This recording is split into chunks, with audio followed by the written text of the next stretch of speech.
세계 정세부에 다시 오신 것을 환영합니다.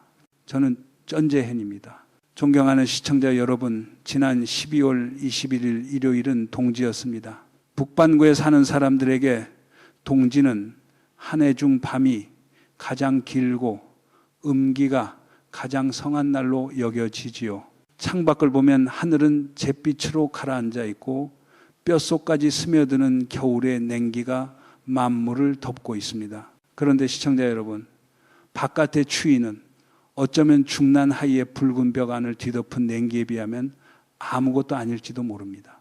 베이징에서 절대 권력의 자리에 앉아있는 이른바 1인 최상위의 권력을 쥔 인물에게 올해의 겨울밤은 유난히 길고 유난히 버겁게 느껴질 수밖에 없습니다. 정치가 드라마라면은 지금 중난하이는 한국식 정쟁 드라마의 한 장면 같습니다. 배경음은 점점 빨라지고 표정은 굳어가고 카메라는 의자 다리를 클로즈업하지요.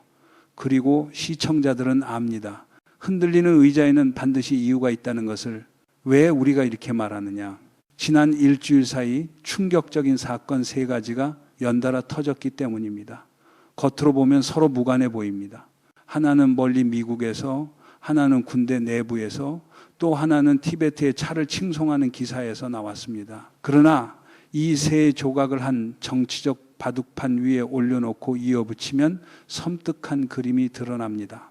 베이징의 정치 하늘이 변하려 한다는 신호, 오래된 질서를 쓸어버릴 큰 폭풍이 다가오고 있다는 신호입니다. 마치 러시아가 우크라이나를 상대로 벌인 그 부당한 침공이 3일이면 끝난다는 허풍으로 시작했다가 진창의 수렁으로 변해버린 것처럼 권력도 한번 균열이 나면 그 균열이 어디까지 번질지 누구도 장담하지 못합니다. 첫 번째 사건은 미국에서 벌어졌습니다.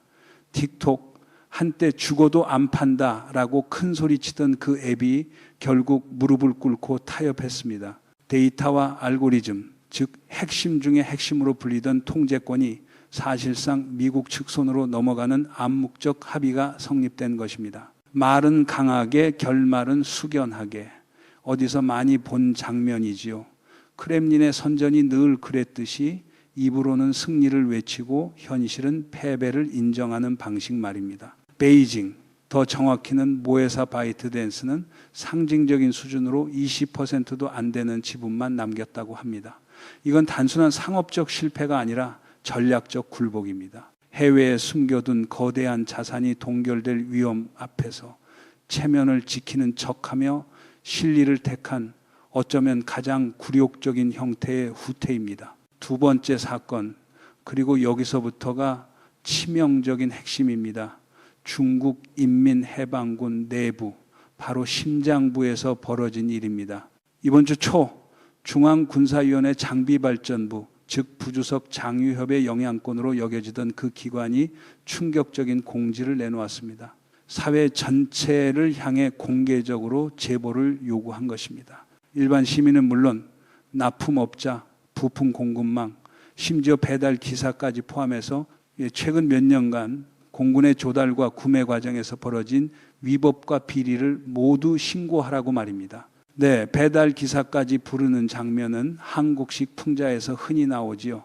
나라의 기밀도 결국 문 앞에 놓고 가는 시대라는 듯한 웃기면서도 서늘한 장면입니다. 시청자 여러분, 군대란 원래 흉터를 숨기고 광택만 드러내는 조직입니다. 그런데 이번에는 최고 수준의 군 지휘 체계가 민간이 와서 군을 고발하라고 독려했습니다. 시진핑이 특히 아끼는 것으로 알려진 공군을 공개적으로 망신 주고 민중의 눈앞에 세워 조리돌림하는 셈입니다. 문화대 혁명 시절의 대자보가 이제는 전자공지로 변해 군영문 앞에 붙은 것과 다를 바 없습니다. 세 번째 사건은 겉보기에 작지만 정치적 암시가 짙습니다. 신화통신이 시진핑 핵심의 절대적 영도를 읊어대는 동안 인민일보가 아짜낙 티베트의 묵탈차를 길게 찬양하는 글을 실었습니다. 관가에서 아는 사람은 다 압니다. 이 묵탈차 산업이야말로 후춘화가 그 지역에서 쌓았던 정치적 유산, 대표 성과로 여겨진다는 것을요, 이미 끝났다는 듯 밀려났던 인물을 그의 과거 성과를 끌어올려 극찬한다. 이것이 혹시 단파의 태자가 부활 티켓을 손에 쥐었다는 신호일까요? 한국 드라마식으로 말하면 하차한 줄 알았던 인물이 마지막에 다시 등장하는 회차 같은 것입니다. 그리고 그런 회차는 대개 누군가의 몰락을 예고하지요. 해외에서는 팔을 자르고 안전을 구걸하고 군 내부에서는 공개 투쟁이 벌어지고 반대 진영의 그림자가 다시 떠오릅니다.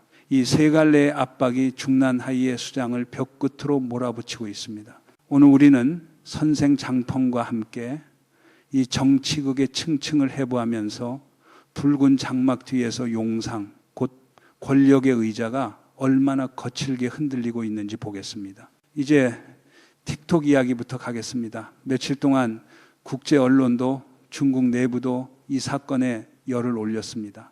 서방 언론은 우리가 이겼다, 틱톡이 굴복했다, 미국인의 데이터는 안전해졌다고 환호합니다.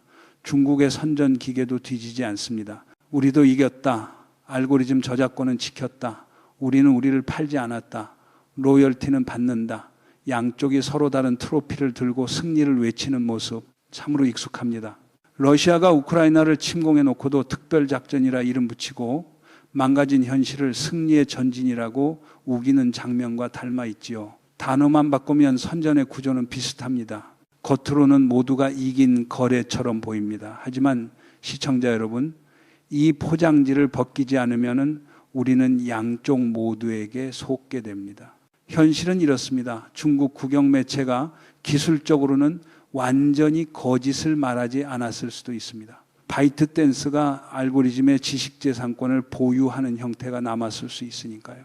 그러나 그 보유는 껍데기에 가깝습니다. 귀한 전투말을 소유하고도 그 말은 이웃이 키우고 훈련시키고 전장에 데려가며 소유주는 멀리서 임대료만 받는 꼴입니다. 만질 수도 없고 어디로 달릴지도 결정 못하고 무엇을 먹을지도 모릅니다.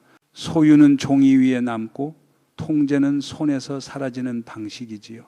누군가는 이걸 체면의 승리라고 부르겠지만 러시아 선전이 도시 하나를 잿더미로 만들어 놓고도 승리를 말하는 것만큼이나 공허할 수 있습니다. 새 합의에 관한 누설 정보에 따르면 미국 내 틱톡은 미국 투자자 연합의 엄격한 감시 아래 운영될 가능성이 큽니다. 오라클과 월마트 같은 주체들이 거론됩니다. 미국 사용자 데이터는 오라클의 서버에 미국 영토 안에 미국 보안 전문가의 감사 아래 저장됩니다.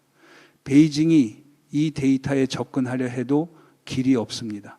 여론 조작용 영상들을 알고리즘으로 은밀히 밀어넣으려 해도 더더욱 어렵습니다. 코드 한 줄, 알고리즘의 작은 변경 하나까지 미국 엔지니어의 검증을 거쳐야 하니까요. 정치적 무기로 쓸 수 있는 칼날은 갈아내고 손잡이만 남겨둔 셈입니다. 그렇다면 중국 측이 말하는 승리는 무엇입니까? 국내 여론을 달래기 위한 체면의 연기일 뿐입니다. 극단적 민족주의자, 이른바 샤오펀텐에게 코드는 우리 디스크에 있다, 우리는 아직 주인이다 라고 말할 수는 있겠지요. 하지만 틱톡은 이제 미국에서 정치적 무기, 첩보 도구로 기능하기 어렵습니다. 용맹한 전투마가 아니라 돈을 찍어내는 기계, 이동식 지갑이 되어버린 것입니다.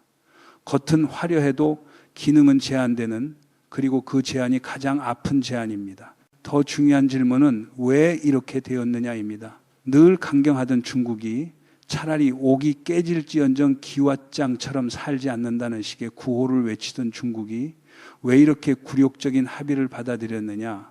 왜 20%도 안 되는 지분을 남기는, 사실상 상징만 남기는 선택을 했느냐? 답은 시간표에 있습니다. 2026년 5월 20일 미국 법이 제시한 마감 시한입니다. 그때까지 틱톡이 바이트댄스와 분리되지 않으면 미국의 앱스토어에서 사실상 퇴출될 수 있습니다. 더 위험한 것은 단순 퇴출을 넘어 관련 실체를 향한 금융 제재와 조사로 이어질 수 있다는 점입니다. 시청자 여러분, 미 국방수권법 NDA의 다음 회계연도 조항들은 베이징 위에 매달린 다모클레스의 검처럼 거론됩니다. 해외에 숨겨둔 부패 자산, 인권 침해와 연동된 자산에 대한 동결, 압류, 추적의 여지가 포함된다고들 하지요. 중난 하이의 최상층은 누구보다 이 위험을 잘 압니다. 만약 틱톡이 완전히 무너지고 그 과정에서 금융전이 본격화되면 그들이 서방으로 빼돌려 숨겨온 천문학적 자산이 비다래로 끌려 나올 수 있습니다. 그래서 이번 틱톡 합의는 살기 위해 살을 베어낸 행위에 가깝습니다. 그들은 통제권을 포기하고 미국의 규칙 아래 사실상 고용된 형태를 받아들이면서도 스위스나 케이맨, 뉴욕 같은 곳에 숨겨둔 금고의 안전을 택한 것입니다. 시진핑이 아무리 자력갱생을 외쳐도 돈과 도피로의 위협 앞에서는 자력갱생이 자력구조 뒤로 밀립니다. 러시아가 역사적 사명을 외치면서도 실제로는 석유와 가스 수입 제재 회피 통로에 목숨을 거는 것과 비슷합니다.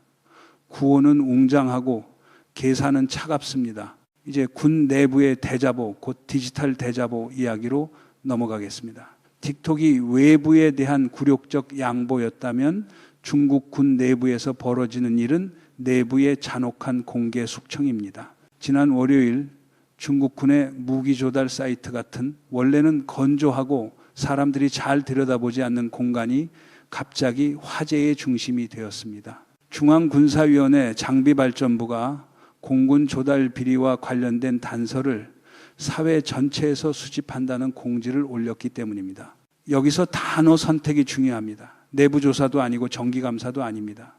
사회 전체 단서 모집입니다.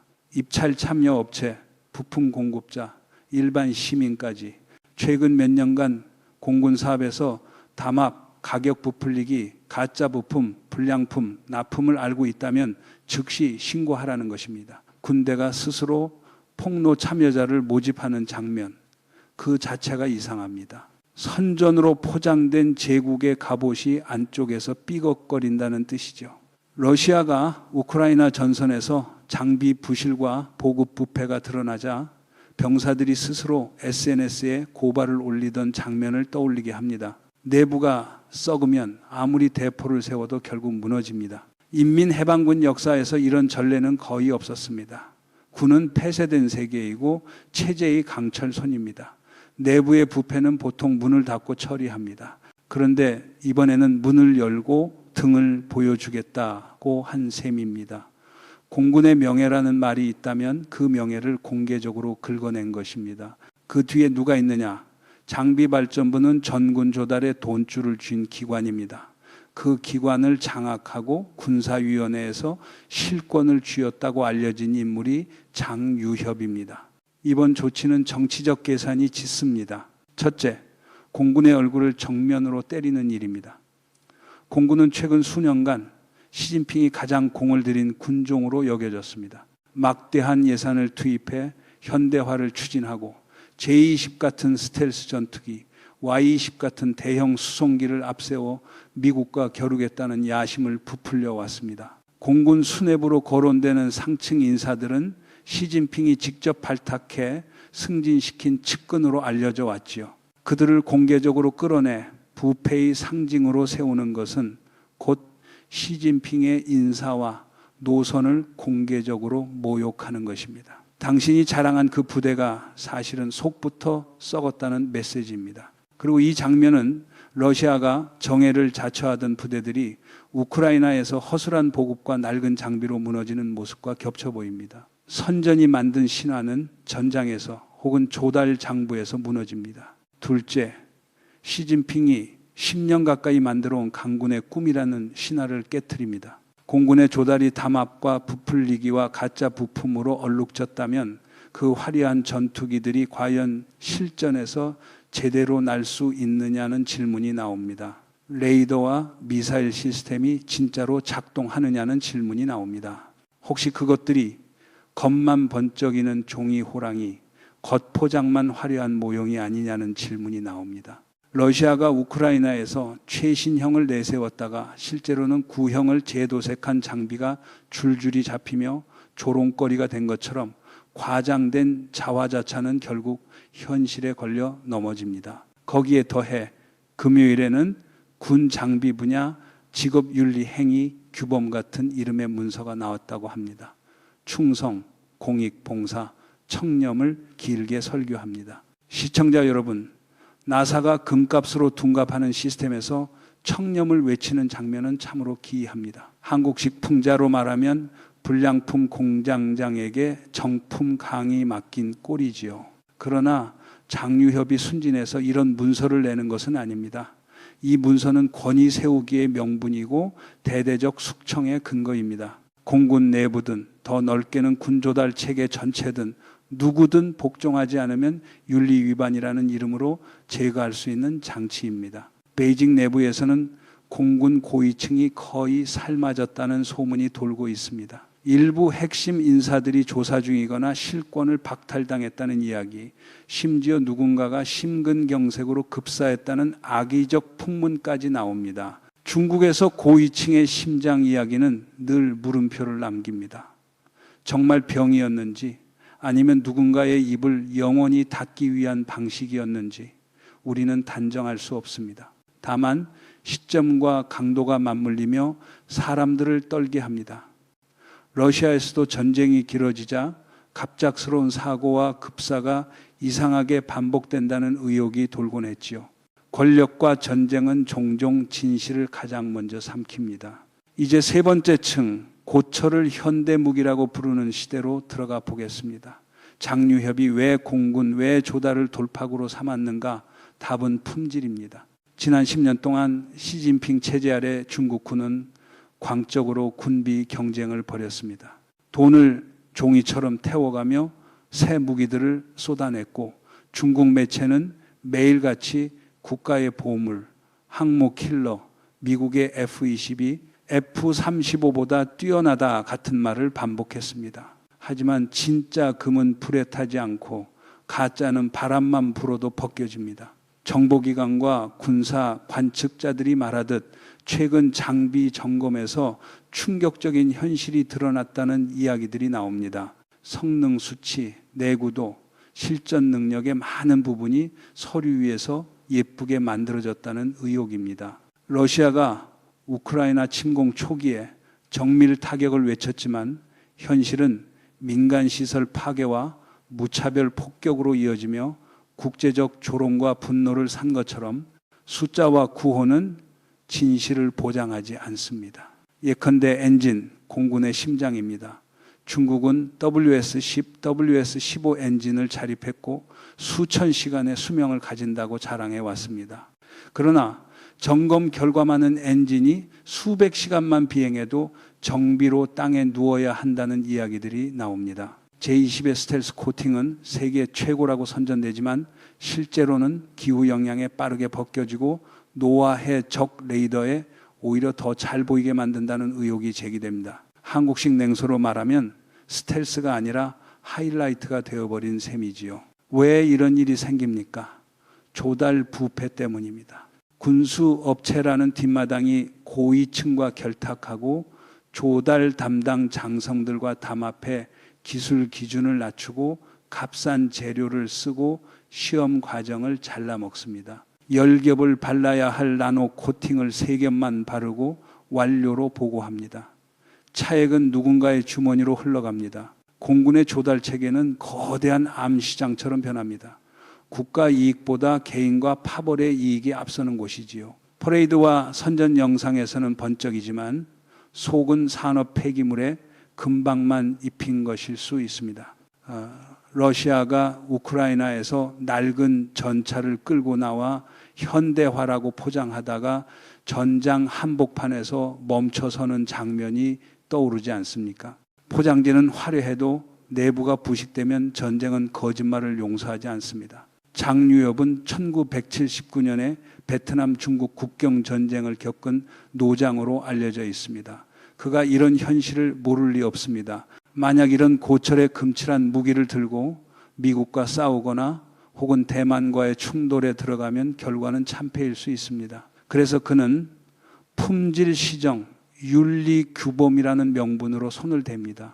그러나 더 깊게는 시진핑의 강군 노선이 실패였음을 당과 군 전체에 보여주려는 것입니다. 이건 기술 문제가 아니라 노선 문제입니다. 노선이 틀렸다고 증명되는 순간 그 노선을 만든 최고 지도자의 정당성은 흔들립니다. 그게 장유협이 노리는 치명타일 수 있습니다.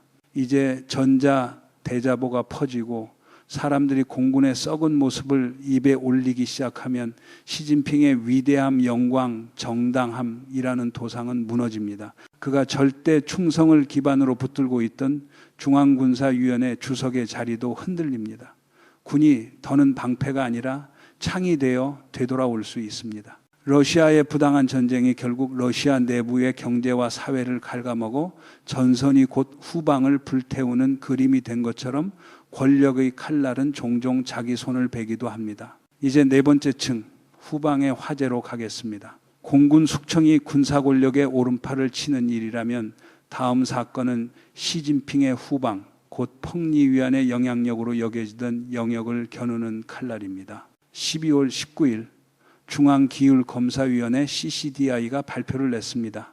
중앙희극학원, 흔히 중위로 불리는 곳의 원장 하오룽이 자진투항했다고 말입니다. 중대한 기율 및 법률 위반 혐의가 거론됩니다. 중위는 중국 예술계의 성지로 불립니다. 공리, 장쯔이, 장원 같은 유명 인물을 배출한 곳으로 알려져 있지요. 이곳을 장악한다는 것은 문화 권력 연예계의 흐름, 그리고 체제의 문화 간판을 쥐는 일과도 같습니다. 오랫동안 예술문화군문예단, 최고급 예술교육기관들이 펑리위안의 영향력과 맞물려 있다는 인식이 퍼져왔습니다. 펑리위안은 군 출신의 가수로 장성급 계급이 거론될 만큼 군 예술 체계와 연이 깊다고 알려져 있습니다. 그 인맥은 매우 넓다고들 하지요. 하오룽은 오랫동안 중위의 자리를 지키며 펑리위안의 지원을 받는 측근으로 거론되어 왔습니다. 그는 교육자이자 동시에 연예계의 명성과 돈의 흐름을 조절하는 문지기 같은 역할을 했다는 평가도 있습니다. 한국식 풍자로 비틀면 무대 위에 스포트라이트를 누가 켤지 결정하는 사람입니다. 그런데 그가 자진투항을 했습니다. 이 네 글자는 중국식 반부패 어휘에서 무서운 의미를 가집니다. 양심의 고백이라기보다 압박이 너무 커져 지금 손들면 살 길이 열릴 수도 있다는 계산에 가깝지요. 더 중요한 것은 그를 덮어주던 우산이 더는 작동하지 않는다는 신호입니다. 펑리위안의 차단막이 약해졌다는 뜻으로 읽힐 수 있습니다. 하오룽의 몰락은 시진핑 가족에게 위험한 신호입니다. 상대가 더는 체면을 봐주지 않는다는 뜻입니다. 권력 투쟁의 칼날이 후궁으로, 곧 가문과 측근 네트워크로 파고들기 시작했다는 뜻입니다. 최근에는 펑리위안이 단지 영부인 역할에 머무르지 않고 인사에까지 깊게 관여하며 마치 마오쩌둥 시대의 장칭처럼 정치적 야망을 품었다는 소문도 떠돕니다. 이번 숙청은 경고일 수 있습니다. 선을 넘지 말라, 욕심을 내지 말라, 그렇지 않으면 장칭의 결말이 기다린다.